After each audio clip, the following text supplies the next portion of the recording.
what Evan and I, when we first met, uniquely, was in Kuwait, right, as in 2003, as we're waiting on the road there, about ready to come into Iraq. And we started talking not so much about Iraq. At that time, we were talking about China. When I think about the country, which I hadn't really effectively been to since 1989, how much has changed in that country, as far as you know, from the way it was before?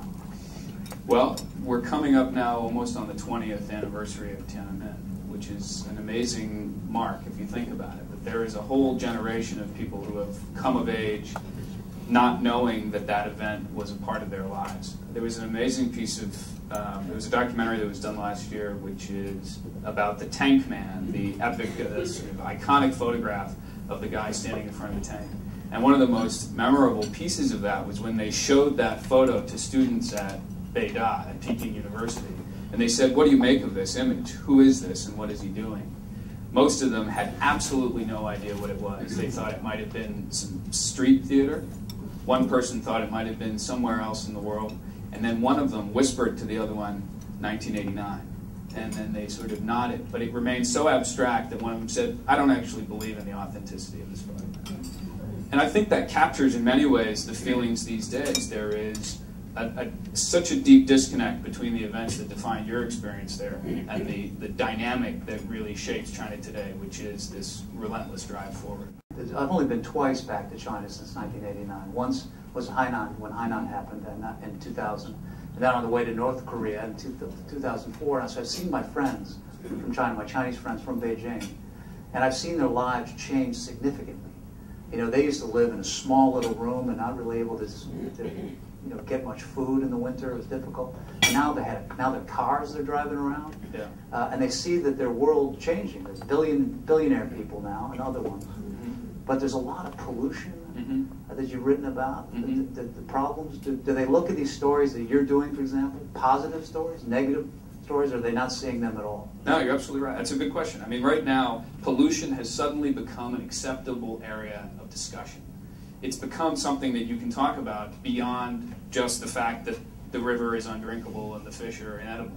People are starting to talk about what pollution says about the system that they live in, the economic system, the political system, and it's a very careful kind of conversation, but it's happening. It's happening in ways that it wasn't happening 5 years ago. I mean, I think exactly as you said, the case of the people who you knew 20 years ago there, they are now living entirely different lives from the lives they had then. And their children are going to know very little of what their parents went through. And we see this across from the Cultural Revolution to Tiananmen and to today. What do you see of the relationship between the United States and China? China today is not interested in seeking an immediate conflict with the United States. It doesn't advance China's goals on the highest level and certainly down on the taxi cab level, if you can call it that. There is, when you walk down the street today, as I think there probably was 20 years ago, there is not a sense of animosity. It's one of the places in the world, particularly coming out of the Middle East, I had sort of gotten used to the idea of being an erstwhile Canadian. I mean, when it was handy, I was Danish, Canadian, and I don't have to be in China. In China, you can be an American, and there's a fascination, and there's affection for that. On the other hand, China is also seeing itself as a player on the world stage, and it is increasingly, of course, on par with the United States in a whole variety of ways. But the Chinese are also immensely savvy and sophisticated about the way that they're positioning themselves around the world today.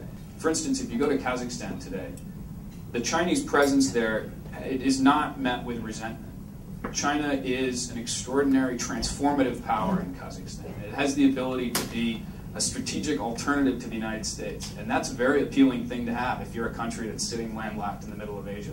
Every minute we buy 463,000 worth of Chinese goods. I mean, this country is central to this place in this country, the United States, right now. What's the relationship now compared to 5 years ago? We're addicted to each other. And that has all of the attachment, and it has all of the problems that come with that.